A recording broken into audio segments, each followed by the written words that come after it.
about the other stuff. I mean, All right, we are here exactly. You guys on the very first episode here of the Beverly Hills 90210 show. And I have our panel of experts and fans. Let's reintroduce everybody here. We have Larry Mollin. Hello. So tell everybody when you were with 902. I like to say that I'm the college years. I wrote the first episode of College, and I wrote the last episode of College. And there were 128 episodes in between. Very cool. And then we have Lily, who's with us representing the fans on this episode, right? Yes, Lilly Amorim, and I help manage 3 of the Facebook groups. Very cool. And then, of course, the legendary Charles Rosin. Why don't you tell us when you were there and some of the things that you did? Well, I was there right after they started shooting the pilot. They had finished the pilot and they got the series ordered. And that was I started in June. We went into production in August. We made our first day. We didn't go overtime, which probably made the biggest difference of anything. And then we premiered on October 4th, 1990, my father's birthday. And I stayed around. We crammed 6.5 years of TV into 5 years, and I left after the Palm Springs P.S. I Love You, which ended season 5. So between the two of you, we go up to about season 7, College, when College was. That's right. And for the purposes of this podcast, this show ended in season 7. That's right. That's fair enough. I think the fans many fans think that too, don't you? Well, I mean, there's the Peach Pit. You have to give the Peach Pit After Dark its due. Yeah. I probably feel that it should have ended at college graduation. So yeah. That would have been my hope, and I always, Larry, I should have said like that's when I'll jump off the bus, and we would have had another couple of fun years together. But I was too burnt out. You were burnt out for that, so that would have been a challenge for you in that period of time. You always need to look back on it. That's like a battler. Yeah. Well, the cool thing about this new podcast is we're going to jump into hyper specific episodes. And today we're talking about the celebration of the music of Beverly Hills 90210. I mean, it goes without saying that basically the music defines Beverly Hills 90210. And I think that's one of the reasons why there's the whole movement that we'll talk about at some other point that Chuck's working on about, restoring the music and all that stuff. But this episode, I really wanted to be about celebrating some of the moments, celebrating some of the critical songs. And each one of us has selected a song, and Lily's got a couple of songs from the fans. And then we might have some surprises for the fans that are watching the podcast or listening to it, however you're getting this right now, with some other people popping in with their favorites. So why don't we jump into our favorites, and why don't we start with the fans, right? That's where it starts and always ends. Well, yeah, but I just want to put just a couple of things in context about the music, just things that are general motif about music. And sure, yeah, definitely. First is that one of the reasons that music was such a signature part of our show is because we had a music budget. We actually had money allocated to option licensed music, and we had some very hip music supervisors who were provided not by the Spelling Company, but by Propaganda, David Fincher's company. And so we had a music budget. We had no production budget. We had the lowest license fee in television. So music, we could get some good choices, and we had a good, and these people brought us really good songs.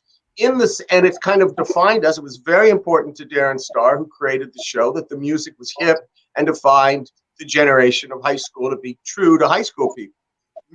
My focus was, okay, let's try to get their older brother and sisters and their aunts and uncles in their 30s to like it too. And you wanted a diner? Okay, we got this diner. Called the Peach Pit. Let's have a jukebox. And we put in oldies out of that. At one point, only one point did Fox ever say, take out these oldies, and I said no, and it wasn't much of an issue. And they were great to use because they were cheap. How important? The only other thing I want to say about Pit music, the Peach Pit music is so important, I think, to the show. Yes, well, that was what I was more comfortable with. Darren, some of the ones that you love that are the contemporary songs in season 1 and season 2 really came from Darren Star, because that was his métier, that was his focus. The one thing I just want to say about the one thing about how do you choose a song? How do we choose a Peach Pit song? You're looking for tone. You're looking for the feeling of the song. You usually sting it hard and then put it under, unless the song is going to become the purpose. Like one episode we did in our high school was Dylan was sitting there listening to Do You Ever Have to Make Up Your Mind between Kelly and Brandon. We played that like 5-6 times, to be the joke. But mostly it's just to be under. Hopefully I get to do 2 songs today. I know I get to do 1, but I'm hoping to get 2. And the second one was one that we actually was the only song Mr. Spelling ever criticized me for the mix. Oh, I can't. Can I ask a quick question? I want to ask a quick question, and I don't know the answer to this, and maybe Chuck does. Who is John Davis? How did that theme get there? I look at his credits. Great question. That is a great question. Was he an old Spelling composer? Were you there for that? Sure, I was. And he did not compose the original title sequence. A fella named Stacy, I think his name was, Stacy, forgive me, because I really liked his theme a lot. And we did a title sequence, and it came from another writer-producer, not Darren Star, not myself, and it didn't quite come off. And Spelling didn't really like the song, and it wasn't the driving force. And Ken Miller, who was the Spelling's associate producer, did a lot of work for him with music.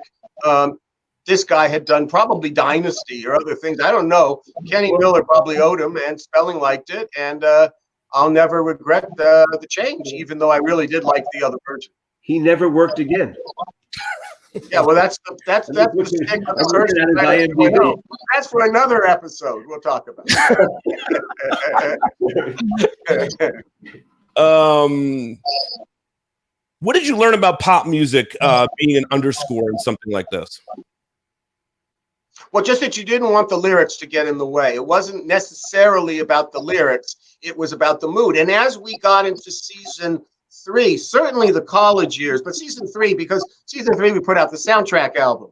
Right. So we had institutional support in Irving Azoff, who's a major everything. And he is Steely Dan and the Eagles and many, many things after that. He had his own record company for a while. And so we got some artists, we got some songs, we had some money to spend on things. We have music videos with the artists, and including Jamie. I saw one recently with Jamie Walters, actually. And P.S. I Love You. So, this was a mainstay of us, but mostly it was to, the songs were just to the underscore was not to take over and interrupt the real dynamic. And if it got in the way, and not draw that much attention itself unless it was supposed to draw attention to itself. So that's. Yeah. How about you, Larry? Was there anything that you learned about pop music, having the opportunity to have all that great music during your years? Was there anything? We had the Peach Pit After Dark, so we had a performing venue, so we had a lot to draw from. I figured out I wanted to see who played there. There was pretty broad bunch here, but I know for sure we did a Halloween show with the Cramps, which was a swamp rockabilly punk band, which was pretty far out, and we had the Blind Boys from Alabama for a Sunday brunch. So, you could draw from all of that. I didn't know that. I like that. I like I saw them before. I went to their fantastic, Chuck. We had Luther Vandross for a Valentine show. Incredible. We had, of course, the Flaming Lips, which was, it was the classic, they're a classic alternative band. And they had just played the first, I think, Lollapalooza. And, I was gonna basically tell the story because we were looking for the episode Love Hurts, where Donna, there's going to be an attempt to rape her. It's going to be an edgy episode. And we kind of thought it would be kind of fun to have an unusual band. And I remember when we were trying to get people, Ken Miller was, who Chuck mentioned, was very important in all the music. He was the basically go-between, and he had his own taste and was a writer himself. So we reached out to the bands, and I was reading, like Flaming Lips, to their side of it, they couldn't believe that we would call them or we would want them there. They thought it was a big joke. They thought it was a prank. They never thought it was ever going to happen. And our actors, I remember, didn't, they weren't really jumping to it. It was really, the song that their big hit was called, the song we played. I have to just find this because She don't use jelly or something. It was She Don't Use Jelly. I had never heard of the Flaming Lips when Larry said the Flaming Lips. Said, I was strictly Hootie and the Blowfish. So this is all Larry here. Just so you know, I know a girl who thinks of ghosts. She makes you breakfast. She makes you toast. She don't use butter. She don't use cheese. She don't use jelly or any of these. She uses Vaseline. Right. I mean, that was, we put that on in prime time, and it really worked in the episode, and it's become kind of a classic of the music world because the Flaming Lips are still around. It's a little bit of the Flaming Lips right Larry, there. Is there something making noise in the background somewhere? Oh, I was playing the Flaming Lips. Sorry. Oh, sorry, buddy. Go. I always thought it was noisy. It was very noisy. They are very noisy. But the classic line, which gets repeated in all the music magazines, is Steve Sanders saying, "I'm no fan of alternative music, but these guys rock the house." Yeah. And, it was pretty funny. Dude, so let's go through some of the choices here that we went through. And then there's a couple more questions I have about anybody that turned you down and maybe some songs that you had opportunities to. So I want to jump into some of that, but let's go through some of the songs. The Flaming Lips being Larry's. Lily, I'm going to pop you back here. I muted you because there was a little bit of some interference there. So what is the first one? I think we all know what the first one's going to be that the fans selected. But go ahead and tell us what you got. Well, I have a few, but I'm going to start with Blood is Thicker Than Water. So the final, the graduation commencement part 2, the final scene when they're staring at their WBEV 93 sign at the Hollywood sign. Yeah. Blood is thicker than water. I do remember that one. That's what the fans want to hear. That really is the one they want to hear. Okay. It was. I think the one that they really want to hear is Losing My Religion. That's what have been my guess. That was one of them too. Yeah. So let's. This song. Why don't we talk about this song a little later? Because that song was put in, I think, on the mixing stage. That was not the song we wanted to use. I've seen it cut to the song I want to use, thanks to our friend in Cincinnati, Larry, and it's fabulous. My song, but this one's, okay. Yeah, so we'll talk about that a little bit later on. Let's go to the big ones that came up a bunch in the Losing My Religion. Yeah, so Losing My Religion. Let's start there. Chuck, how does Losing My Religion get into this episode of 90210? And I'm going to mute you again, Lily, but just because it was getting some feedback there. I'll leave you off. We'll see how. You have to remember we were coming off a full season. 22, and now we're doing summer episodes. So the way we looked at the summer episodes, and Darren Starr. Chuck, I'm going to interrupt you real quick. We have a special guest that's going to pop into the feed here. Okay. Are you guys ready for that? Before you move forward, we are being joined by someone that's popping in. Christine, how are you? I'm well. How are you guys? We're all good. Good. Nothing at all. How is quarantine treating you? I'm a bit of a recluse anyway. Some of my friends said that when it first started that I was overqualified for quarantining.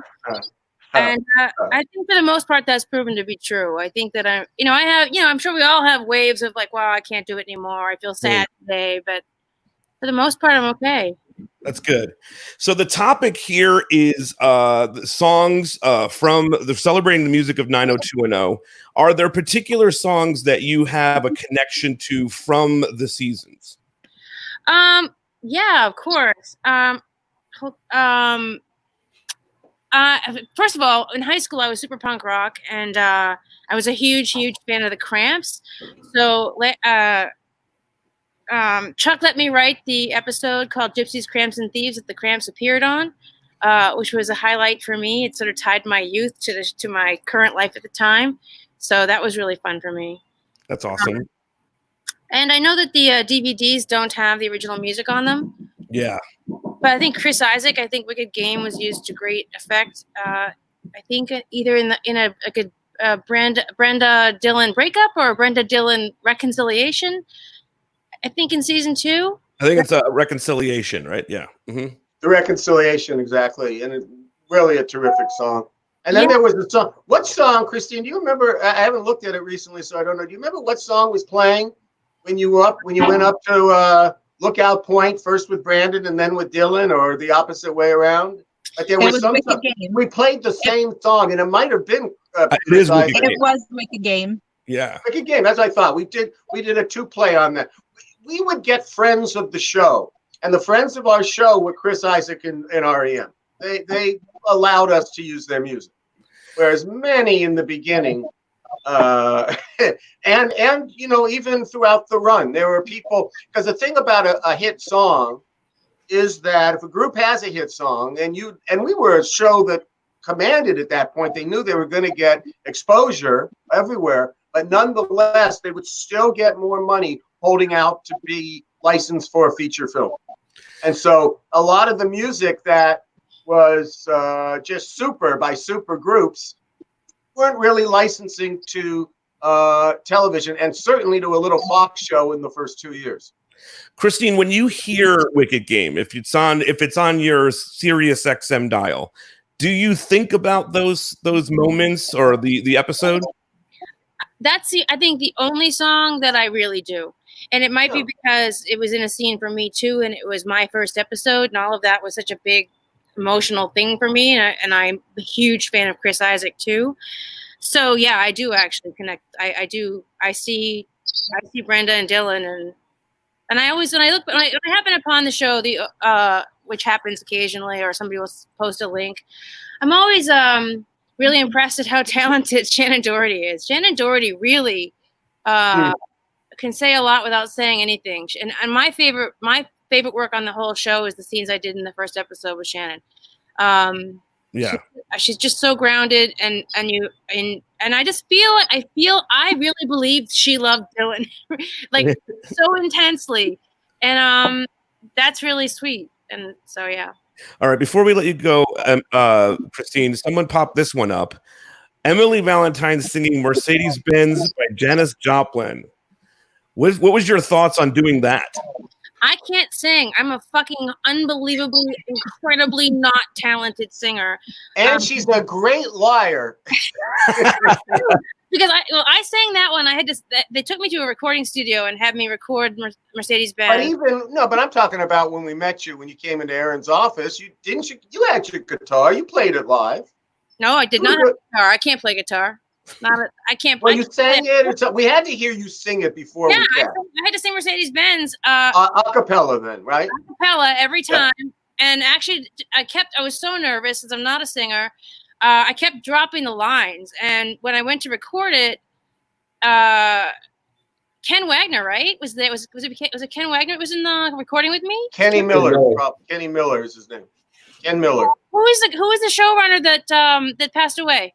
Oh, Paul Wagner. Paul Wagner. Oh, Paul, our friend Paul. Paul was even there. Wow. And they were asking me to pretend to forget the lyrics again because they thought that was a great choice, and it hadn't been a choice at all. I was just terrified. Right. But the proof that I cannot sing is in that I tried to sing "Breaking Up Is Hard to Do," which is one of those songs like "Happy Birthday." It's much harder to sing than you think, and that's not my voice that you hear singing that song. Occasionally they layer my voice in, and any time you hear like anything that sounds like remotely like a sour note, that's when my voice is layered in there. So I really truly can't sing guitar or ride a motorcycle. How were Shannon and Jenny? Were they good singers? They didn't do the singing either. One studio musician sang everybody's part. There you go. Great. I like hearing that. I didn't know. I learned something today too. Okay, but before I go, also, you guys had my parents in Boston had a recording studio and a record label, and they had a band called Power Man 5000 on that label. Oh, we had him on the show, yeah. You had him on the show, yeah. Later, very good. Well, I mean, it was Jason's record label. Yeah. Yeah. Very cool. Before you leave, Christine. Brian was a video director, I think. What's that? Brian was directing their video. It's one of my. Yeah. It was the first episode of season 7. Yes. I did write the song "Don't Be," which was a nihilistic song of and we had it was interesting. Very cool. Before you go, real quick, I know Chuck, when we did a thing before about the Stones episode, you said that the one person that hung out with you through the entire Stones concert was Christine. So do you have any memories of that? Oh, absolutely. Christine, because the truth was, that year, that 5th year, that last year, Christine and Jason and Karen and I, we saw each other. We actually had a wonderful dinner with you guys up in Montecito that Karen and I always remember. We left the kids with the babysitter and came up and did that. And so here we are doing the Rolling Stones, and part of the plot, you could be in the front row, and it was and Jason and Brandon and Gabrielle Andrea are coming late, and they get there, and we get the shot after I almost blew the shot with Mick Jagger coming down to be in the shot. Our two characters standing right there. We are here, and the only people there is a small production crew, Jason and Gabrielle, Christine and I, because we realized these are the Rolling Stones. Yes, there's a TV show going. I don't think you were in that episode at all, Christine. Nope. So we were on the side watching, and they were 15 feet away. I mean, they were close. They were right there. And of course, the beauty of, I think you know this story, Larry, is it was supposed to be only one shot, and then Mick Jagger goes back, and then all of a sudden Keith Richards wants to be in the shot, and he comes down, and Jagger did it again. It was all great. So we were really pumped up, and I think the Stones did about 2 to 3 more songs. And Christine and I hung out there for one song, and then Jason comes and goes, "Christine." And she left. Yeah. What's your memory of that, Christine? I was blown away. I'm not a big stadium rock. I don't like big shows. I'm spoiled. I come from, again, like punk rock, so I got to see all my favorite bands back in the day in a room with 200 people. And I'm not anymore. I mean, everyone loves the Rolling Stones. If I had to pick between the Stones and the Beatles, I'm picking the Stones. But it was sort of contrary to my idea of what a band I would make that much effort to go see. But because of the show, it wasn't effort; it was a gift. Right, and I'm not so stupid to turn that gift away. And I was blown away by how exciting it was. It's one of the highlights, one of the best live shows I've ever seen. Partly because it's so close. It was really an incredibly diverse crowd of every age and race and creed, and everybody's having a great time. And Mick Jagger's 200 years old, like a fire, and still dancing around like he's 15. And it was really an amazing opportunity. And I'm glad that I was clever enough to take advantage of it. Did you see the Stones on that show, that Global Citizen performance those guys did? Oh my God, that was fabulous. All right, Christine, thank you so much for joining us here. Much appreciated. Be safe. Thanks for having me. You got it. Thank you. All right, so that was a nice little surprise for everybody, right, Lily? Absolutely. All right, cool. So so let's get back. We were just gonna attack the ones that we Losing My Religion, right? Yeah, we're gonna get to Losing My Religion, and I can't imagine not discussing it because it's such a big moment in it is the signature song, and it's great. And you have to understand, so there we were, and so what we did is we divided up episodes. Darren did an episode, I did an episode, Darren did an episode, I did an episode. Basically producing it. I think the last one, was his, but it was mine. And this first episode was completely Darren Star. He had agreed to write this script of them breaking up because she's scared and the whole reaction to the fact that she had lost her virginity. And, but we felt, okay, we've got to say these things, we've got to do these things, but he wanted the best music he could possibly get at that point. And we had raised our profile. And as I said, REM and Chris Isaak were open to us, their record companies. So this really one is, it's the beauty of Darren Star. It's a wonderful song about being tentative about anything. Yes. Not sure, it's not, that's me. And I think I feel this way, not I feel this way, so it really is that 90s. I don't know which way I'm going. Yeah. So Chuck, what is one that you picked? We got Flaming Lips. We've got Losing My Religion. What's the first one that you picked? Well, because I started this tonight talking about the Peach Pit, I think we should go to the Peach Pit song. And the episode is called Fame Is Where You Find It.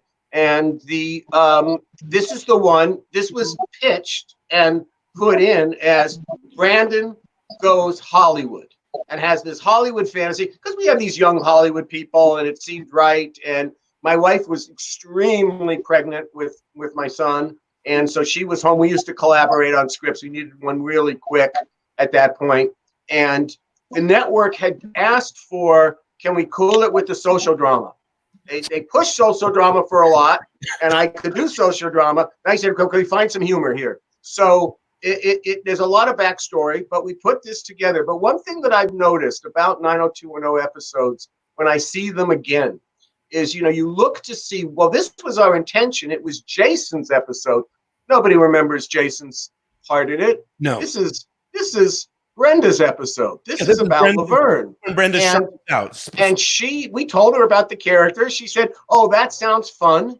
And they filmed this episode. And what Christine was talking about with Shannon's talent is that it burst. And this was as a young woman. And the one thing that you see so much in her performance when you look at the video of it is just how much fun she was having. Yeah. And what better song to put out there about teenage angst than that of another generation by Leslie Gore. It's my party, and I will cry when I want to. And I know that two of our good people, Nicole, excuse me just a second here.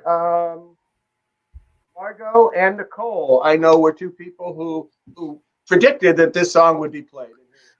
Yeah. So Okay. of all the Peach Pit songs, here's the one oldie that comes out, even if it was performed and not off the box. Lily, was that one that the fans also wanted to hear about, do you think? Yes, it did come up quite a few times. Yeah. So it's definitely a good pick. For me, I'm going to pick Harry Nilsson's Remember, when Andrea Zuckerman leaves the cast. I picked that because there's a moment where Andrea, the character, you really like Schmaltz. That's why you picked it. Like Schmaltz. I love him. And there's a moment when the character says, I feel like Dorothy, that she's leaving Oz in a way. And I think that song really captures that moment. Do you guys remember that? Chuck, I would say Jessica. That was a Jessica Klein episode, one of a really great writer producer for the show, and I think it was the penultimate episode of season 6. 5, buddy. It was the one before Palm Springs, and it was saying goodbye to Andrea. Andrea left then. Oh, that was the one she left in, the second to last episode. Yeah, you're right. Okay, so yes, that accompanied it, and then the. And Jessica's husband at the time and writing partner, Steve Wasserman, was a music guy. He was one who had strong opinions, and this was the song he picked. I love Harry Nilsson. I used to listen to Harry Nilsson in college all the time and regretted I didn't have the piano. I froze up. But I'll tell you something, but I have to be truthful, because you said this song, and I said to Larry, when did you use it? And Larry comes back and says, I didn't use that song. And I find out that, it's I want to say, I think we should put in perspective. Steve Wasserman, when you wanted schmaltz, you went to Steve. Steve really, that's what he really would deliver, understood how to really like bring blood is thicker than water. And I assume that Steve must have picked this song. Yeah. Yeah. And so with this song, it was one that I didn't remember, and I went back to look at the episode, in fact, and which I enjoyed recently. And the one thing, and there it was, and it was really a nice tribute to Gabrielle. But the reason I didn't remember it is because the only thing that anybody really remembers out of this episode is "I Choose Me." Yeah, and that's the big "I Choose Me," and it eclipsed the music. The music was a good use of the music, good song, but it's not, for me, what I remember out of the particular episode. Well, listen, speaking of that thing, we have a T-shirt design, and you guys haven't seen this yet, neither of you, but I want to show you the first T-shirt design for this new Beverly Hills 90210 show. podcast. Ready? Here we go. I'm going to try to share my screen and show you. So if you're looking for t-shirts, this might be a place to a great design. I think it was the perfect timing for this. So I am going to share my screen. I am going to go to here, and it should be this. Boom. There you go. I've made my choice. Good start. Yeah. Well, there you go. All right. I just thought the timing of that was perfect. So eventually we're getting into this new podcast thing. I think this is new for all of us, and we're trying to think of some fun things for you guys to have, and that's one of them. All right, so let's move on to your next choice. And I think there's people that are shouting him out already here. Stephanie shouted him out, and I know, Larry, you picked this one, but I'm sorry, that's the wrong one. Here we go. Boom. Hold On, Ray Pruit, Jamie Walters. You know, we used this song twice, I realized. Maybe even more, but certainly twice we focused on it. It really was the introduction of the character. Can you hear me? Yeah, Absolutely. Yeah. I can't wait to. I think we talked about, Chuck talked about how, I think last time we had a podcast, how Jamie was discovered. He came out of a show called The Heights, another spelling show, and he had a #1 hit. And I checked it out, and I think 3 weeks after he had the #1 hit, his TV show got canceled. So that's the kind of luck Jamie had. Right. Anyway, I think spelling must have in his heart wanted to do something good for the kid. He brought him into us, and we went, yeah. He played guitar for us in the room and everything. We went, geez, yeah, we have nothing like this. And plus, we really liked the new album. It was a Steve Terrell produced album, and the single was Hold On, and it had a lot of heart in it.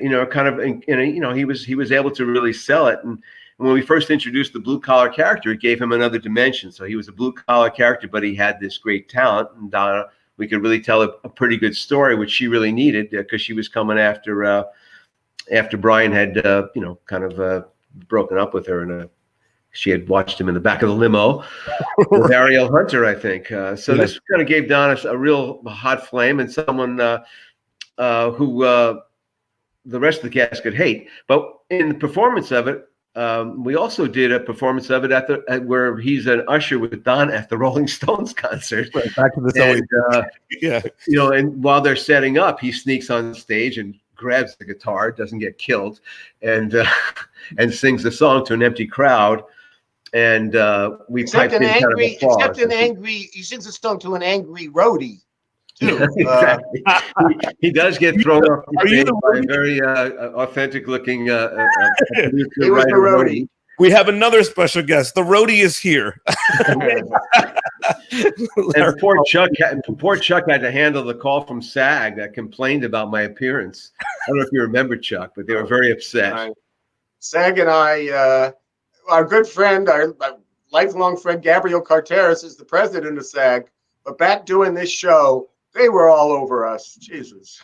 Mr. Spelling would have to intervene a lot. Yeah. I do appreciate that, Aaron.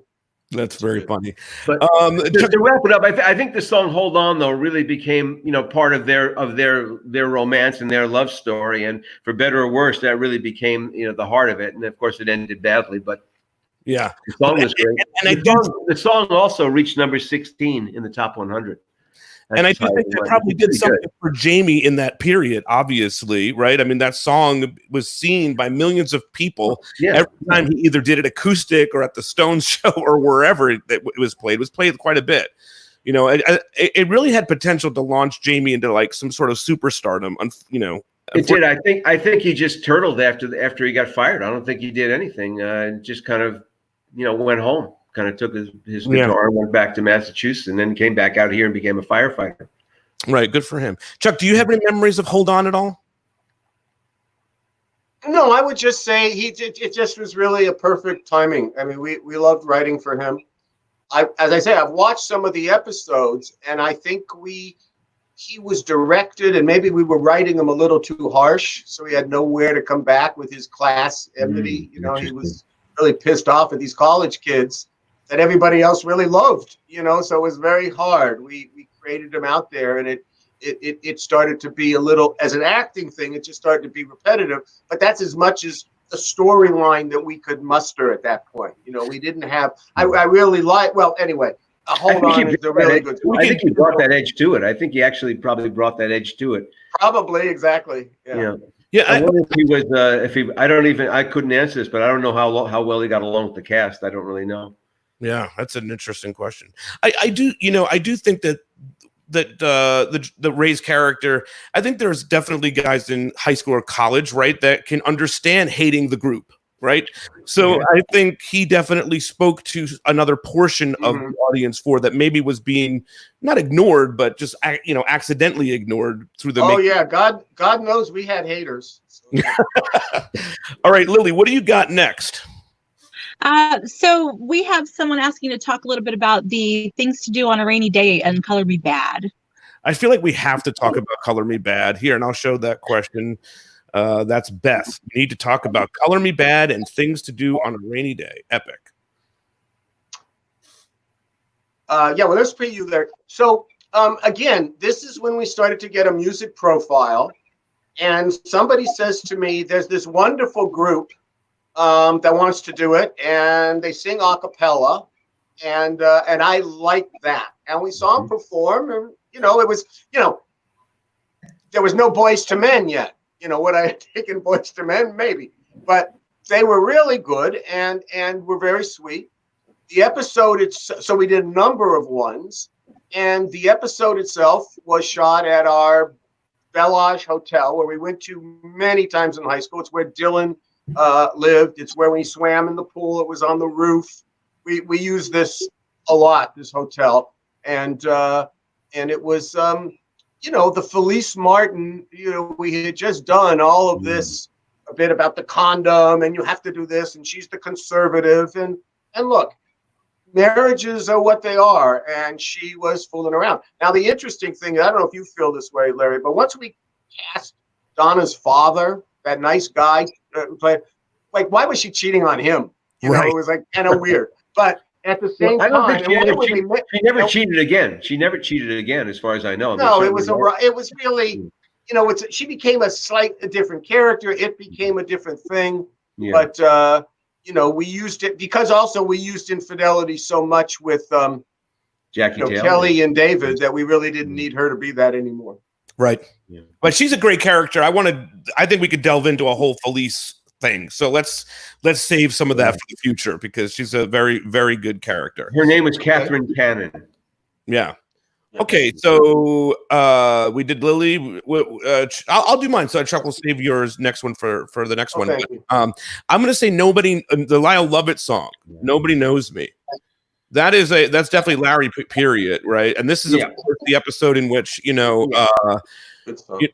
Dylan, Tony dies, and Dylan, it plays in that episode. Larry, why don't you give me some? Well, it's the episode that Dylan's going to be leaving. I mean, it's kind of the end of everything. I think the episode, the lyrics are kind of like, she knows I want cream in my coffee, and this, and it's kind of just about intimacy and how it's over. And we realize it's really over. It was a big tearjerker, that episode, One Wedding and a Funeral, which Steve Wasserman wrote, I think was, of the single episodes, not a double, it was one of the highest. It was the highest rated episode, at least certainly up till season 7.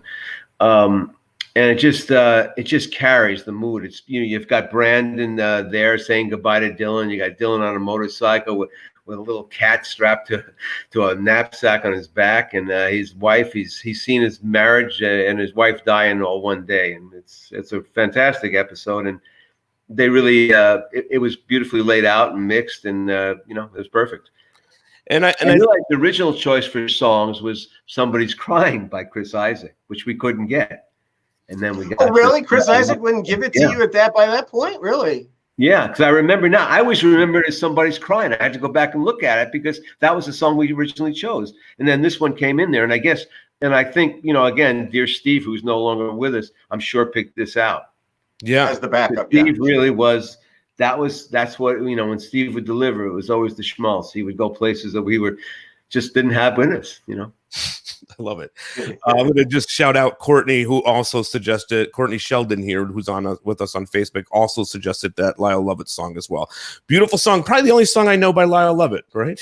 Me too. Me three. Yeah. All right, Chuck, what's the one? What do you got next for us? I know this is going to go. Well, this is a song. Yeah, this is a song that not anybody is going to pick but me. And it really means a lot. And it's interesting because we started off with Losing My Religion, episode 1 of our summer episodes, Beach Blanket Brandon. I'm going now to talk about episode 2, which is called The Party Fish. Yes. Because at that point, we were filming at the Beverly Hills Beach Club, which we created. Mm-hmm. And Brandon was the job there because network executive and my friend Sandy Grushow said, you're doing summer episodes and we want you to, and what do you think about doing the Flamingo Kid? And I said, I love the Flamingo Kid. We can do that. We found the club. We did put these things together. Ironically, where the club is located in Los Angeles is next to the beach that all Beverly Hills high school kids and junior high school kids would go to, called Tees Beach at the time. So I knew this club really, really well, because where would Beverly Hills kids be if there wasn't a club right next door? So anyway, here's this beach club, and Brandon and there's a whole story about it, and we established Brandon. But as I was saying, so many artists would not license to us. And Elvis Costello decided to do it. And what I want to say, and I didn't, and I'm sorry, so let me loop this back here, is that when I heard we were doing summer episodes, well, yes, I was excited. But it also, as we got into it, it made me sad, because I had that experience every single day at the beach, where the beach sky was blue and the kids were a little more innocent, pre-pot, all of that, high school stuff in the back of the wall, the cool kids, and all of that, and in the water, and and smoking a lot of cigarettes. That was the California that I remember. While we started to film this episode, we had scenes where we had our actors in the water, the one with Kelly Taylor and a few other ones for you super fans. The fact is that the water was incredibly polluted at that point, the Santa Monica Bay. It broke my heart. And there was a group called Heal the Bay that actually had a major fundraiser on our set. So it mattered a lot to me, how we did this, and that feeling of, well, what's the beach like now? What's California like now? And the most prescient song was by Elvis Costello, and it's called The Other Side of Summer.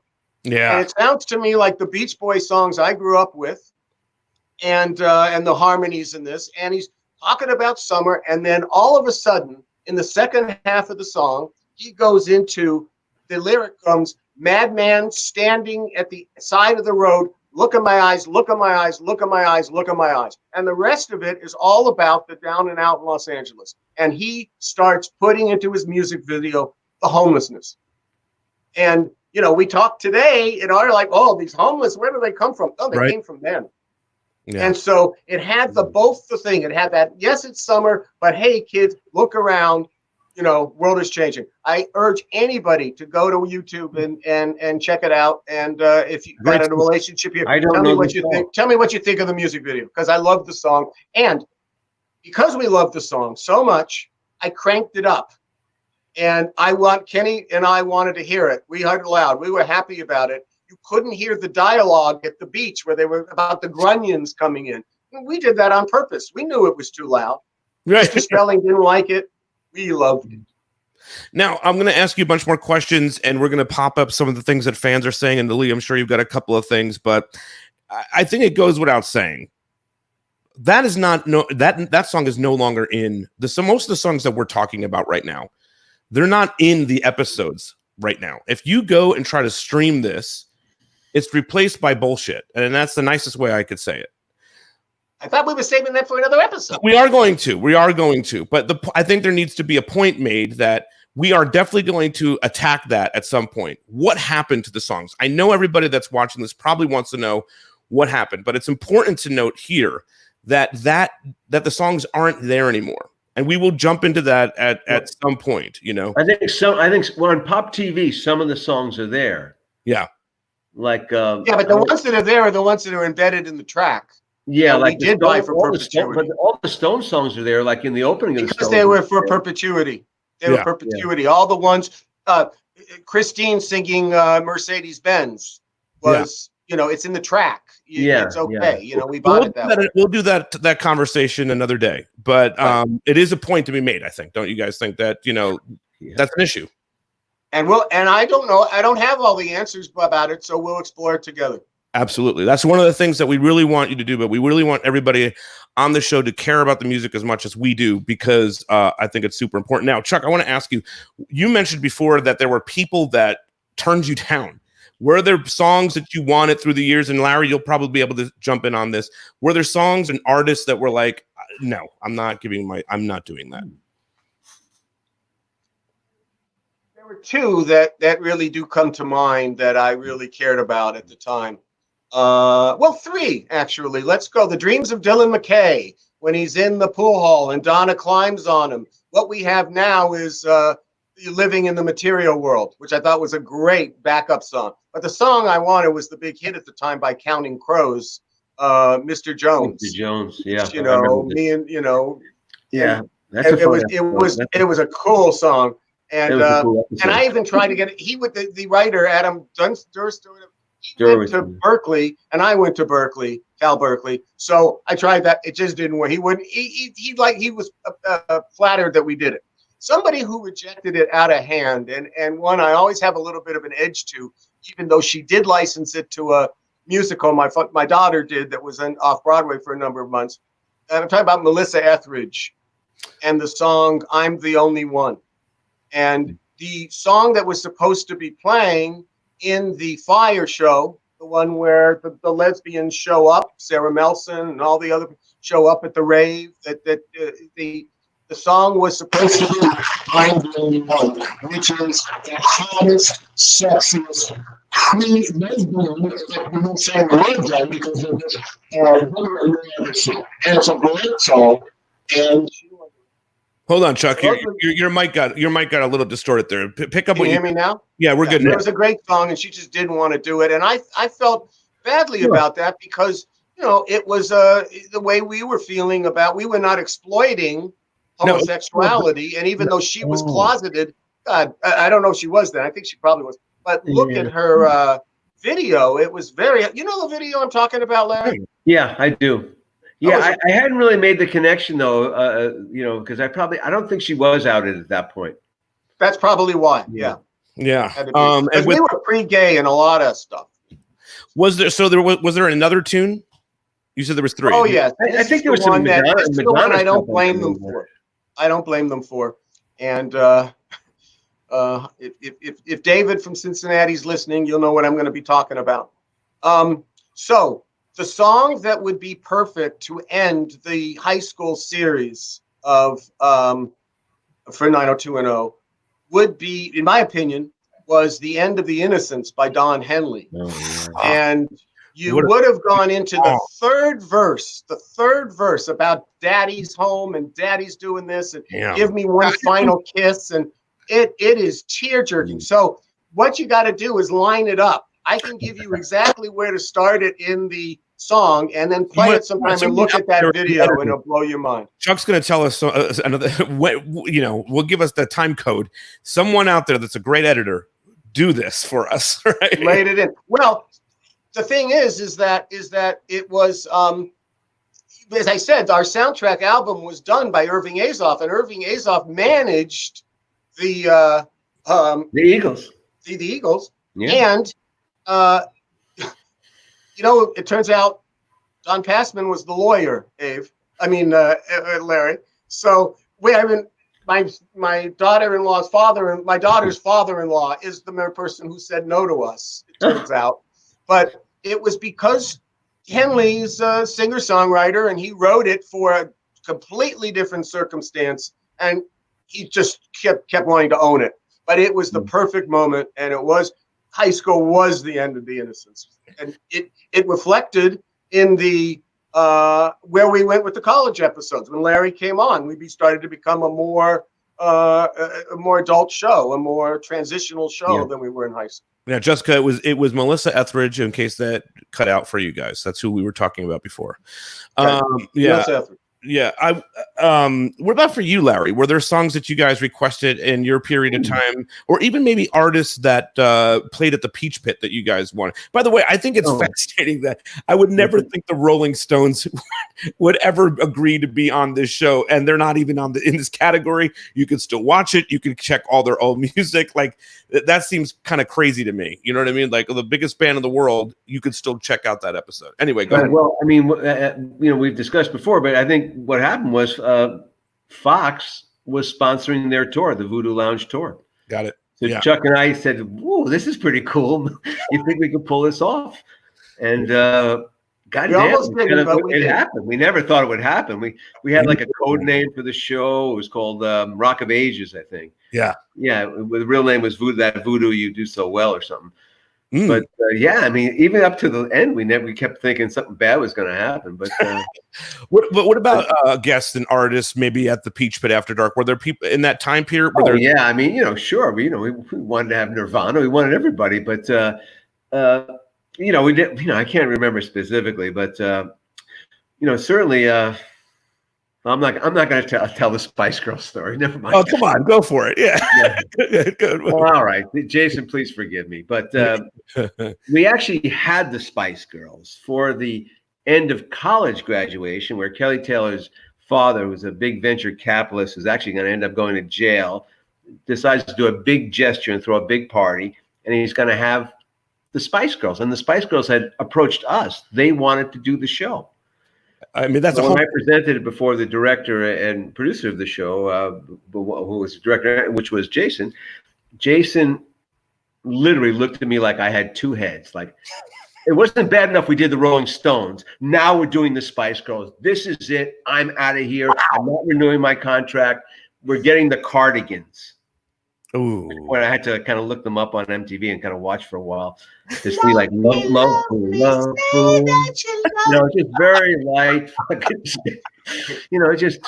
No one remembers. Anyway, so that's the show that I got fired. That's the band I got fired over. I kind of had overstepped my bounds at that point. Wait, on the Cardigans or the Spice Girls? The Spice Girls. I died on the Spice Girl hill. And let me say, and someone who was not there at all of this, and who's remained friends with Jason all of these years as well, just like with Christine. Jay, all our cast was really traumatized in the first 2 years with Teeny Bopper. Yeah. They were on so many Tiger Beats and so many this. Exactly. So the Spice Girls, I imagine, I've never talked to Jason about this, but I imagine he thought, Spice Girls, Teeny Bopper, what are you doing? I'm not going back there again. And guys, I've read Jason's book. I don't know if you guys have read Jason's book. He's kind of... You mean the novel he wrote? He's kind of spoken about... Certainly the 90210 stuff is not accurate. Speak about this? Yeah. No, he didn't speak about this in general, but in general, I think he regrets some of the thoughts that he had in that time period. So it's totally fine. It just was what it was at that point. But I would have gone. It was just a big gesture. It would have been a big deal for the show. Totally. And again, Jason. I mean, Brandon Walsh wasn't booking the band. It was Kelly Taylor's father. Right. And so anyway, that's the story. That's my hill. Was there ever a song that you were presented and you said no, absolutely not? And then this was this was an episode that really that actually won an award. Thank you. It did win an award. It won an Imagine Award, and it was East Side Story. Mm-hmm. And it was the episode in the first season where the housekeeper's daughter comes to West Beverly High School, and uses the Walsh's house as the address where she's living, and basically she's in a witness protection because she saw a murder in Pomona. Her father was a professor, and this is his brilliant girl. So I did that. You weren't expecting Carla. Thank you, Lori. Yes. And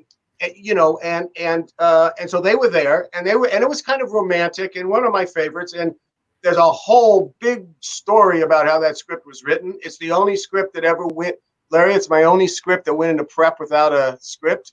Ooh. And anyway, hard one to do for me, right at Christmas vacation and in the first season.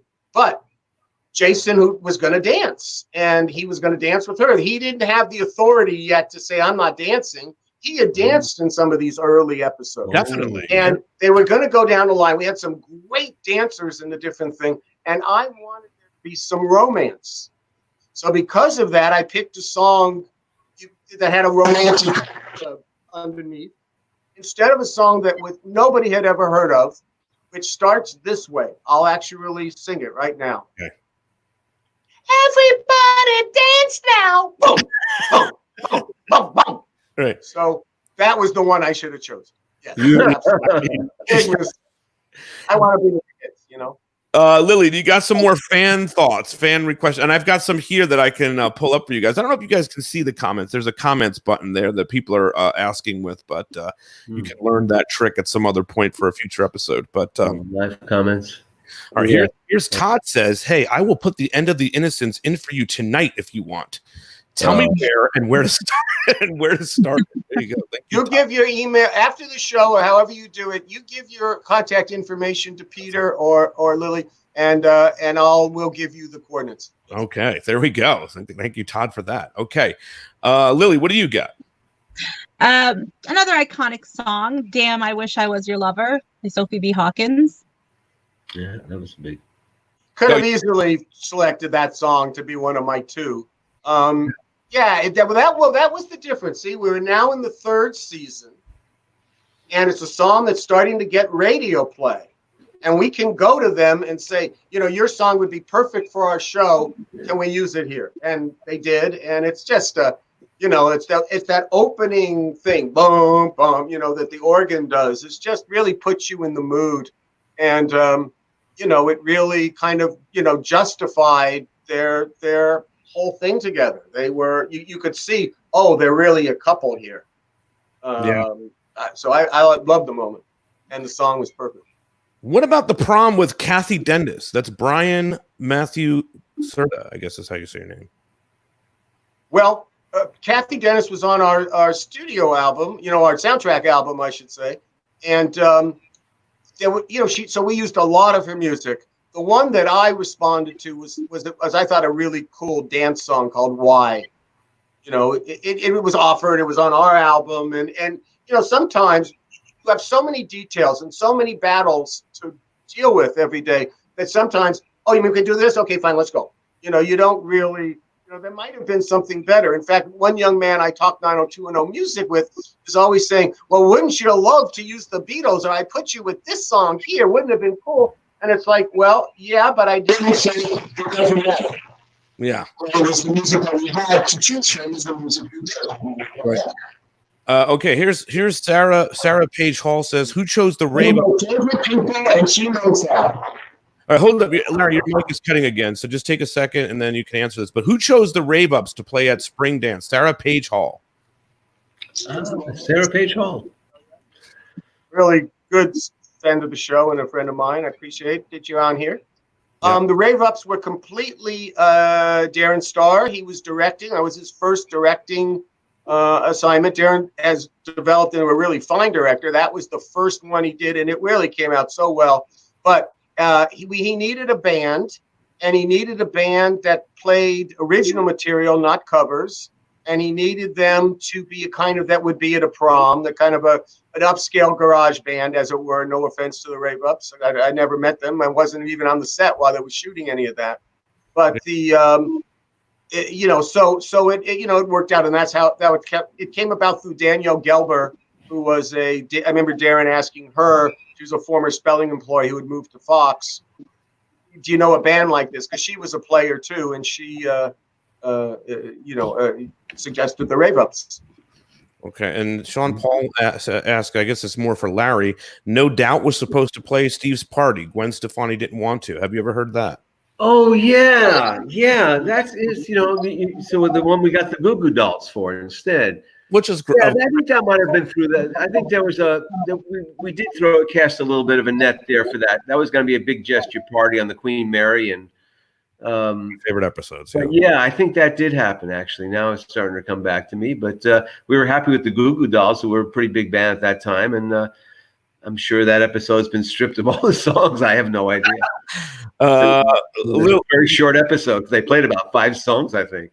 Lily, do you got any more? I do have one, and it involves the intro song. I don't know if you guys had any part of that creation, but that guitar break when it's Luke's appearance, that kind of bad boy. Where did you guys come up with that? Everybody's done great singing so far tonight on the show. It was just a way to show. I guess it often came from Ken Miller, who, as Larry said, was a songwriter himself and who very fine pianist in this. And he did feel the music that we had. And he felt that wild guitar just showed, teenage angst out of control. And John Davis, who was the composer of the original theme, I think he was the first one to start playing around with stuff like that. Very cool. All right, guys, I think we did a good job here tonight. We did about an hour talking about the music of 90210, right? Not bad. I think we could probably go on a whole more 2 hours, but there's going to be many more episodes of this podcast and video cast if you're watching live. So we intend to keep talking about more of the things. Now, next week, I think we're going to do an episode. We're going to uncover all the things about Beach Blanket Brandon, right? Is that what we agreed on, guys? Is that what we're going with, Chuck? Well, I mean, you could, like I said, we should maybe bring somebody in to, because I don't. Yeah, I'm going to think about that. I'm going to think about that because this really is not a Larry episode. Ours are the college ones. Sure. Yeah, I mean, and this one, fair enough. I mean, I can. This one is really. Let me think about that. Also, there's some people I could call and I think would be really good with it. And let me think. Okay, cool. So we'll talk about that. But Beach Blanket Brandon's next. And then we want to know from you guys. Lily's going to set up a poll where you guys can pick some episodes and tell us, what do you want to know about episode-wise? Do you want to know about characters, how they were created? Do you want to know more about songs? Do you want to know how a song got into a certain place? So this is what this show is all about. We're just kind of getting started here with the Beverly Hills. Here's the one thing, though. Here's the one caveat about this show for the fans. And we did make reference to this in our first one. Yeah. Is that Larry and I and all the other writers who preceded Larry, we spent our time in the writer's room. Right. And we were based at Spelling Entertainment on Wilshire Boulevard. We filmed in Van Nuys. And Paul Wagner, who came on in episode 7 and ended up being the executive producer of the show and stayed there all through the 10 seasons. He was the man. He dealt with the cast. Yeah. So you want to know all the theatrics that went on. I can tell you maybe how it was affecting us in the writer-producer's room. Right. But in terms of juicy gossip, babies, you on your own. Yeah, I don't know. This is necessarily going to be any of that. I think this is going to be more about how it happened, how it was made. I think there's a huge fascination with that stuff. So, I mean, maybe we'll hit some tidbits. Like I thought Larry's story about Spice Girls was very entertaining and interesting from a production standpoint, right? But I think we'll explore things as they pop up for sure. And I'm super excited to have you guys here. I said I would rather hang out with you guys than President Obama. So, Peter, let's not get carried away, dude. Come on. Well, it's drive down to Venice. You can see me. I'm around. Well, not to offend anybody, but it's got to be better than what's currently serving us in the White House. Right? Oh, well, that's for damn sure. Yeah, right. And I don't mean to offend anybody. I do, though. You see, that's the distinction of 90210 is that I did. Yeah. So all these people, whether you like it or not, you love one of the most liberal shows that were certainly ever put on the Fox. Yeah, and I love the fact to tell Chuck to stop doing social justice episodes, though. They did. Well, The Simpsons wins on that. Nobody at Fox has a better, political eye than Simpsons, and the best show ever put on television. We all could agree, probably at this point, that Brandon Walsh would be a better president than what's in the White House right now. I mean, he went to California University. He was president. All right, guys, thanks so much for doing it. Prior fellow.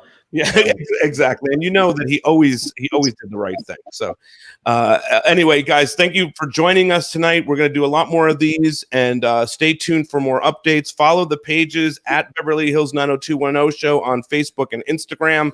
I'm on LarryMollin.com. It's LarryMollin.com. Charles, do you have a CharlesRosin.com? Oh gosh, You better get. I guess I do. You'll have it by the end of the week. So it's going to be good for everybody. Okay. And we'll move forward, and there will be all kinds of stuff coming soon. We're just getting started, guys. I think you're going to have a fun time on this new show. Lily, thanks so much for bringing all the fan questions. Thank you, Lily. Yeah, you're in this process, and don't want to miss not say thank you there as well. So thanks, guys, and thanks for joining us. Larry. All right, bye-bye. Bye.